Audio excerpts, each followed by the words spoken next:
There are very different ways through which you can connect to the subconscious mind.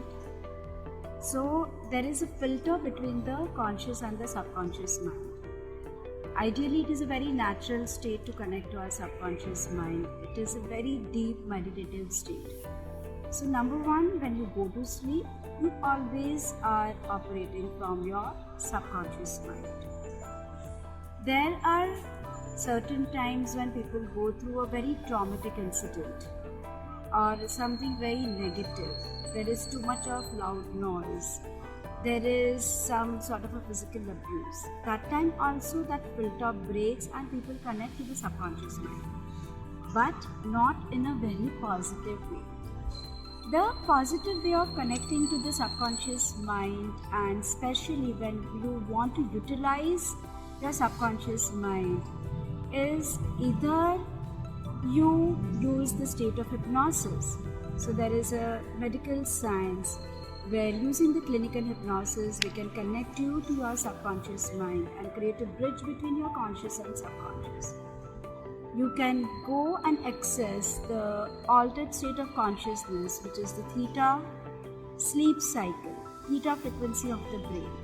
So when a person does the theta healing meditation, they are connecting to the subconscious mind.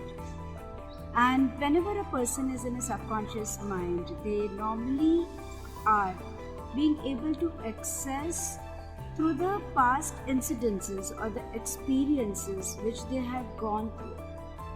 So why we at a very conscious level require to access the subconscious memory is for a simple reason. Your subconscious mind is 9 times bigger than your conscious mind. Your subconscious mind is 88 to 90%, whereas your conscious mind is just simply 10 to 12% of your complete mind capacity. And your subconscious mind is 6,000 times stronger than your conscious mind. So whatever are the questions for which you are looking for an answer and unable to get, why did I have this problem? Why did I attract this disease? Why things are not functioning as it should? Probably the answers are lying in your subconscious memories. Whatever experiences you have gone through, it is stored in your subconscious mind as a memory bank, and you unknowingly or knowingly constantly operate from your memory bank. What you learned in your childhood, what you have seen, what you perceived, constantly has programmed your beliefs. They program your attitudes towards the life.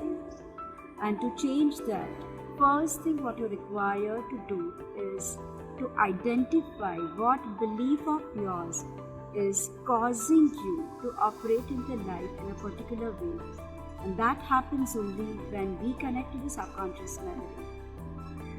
I would really request each one of you, if you think your life is not the life you really wished to create or you really wanted to live, and there is something which is not in balance, not in sync, probably the answers are lying in your subconscious mind. You can take the help of somebody who is professional and who knows how to connect you to the subconscious memory zone. Utilize that science. It's very powerful, very helpful, very, very useful. Thank you.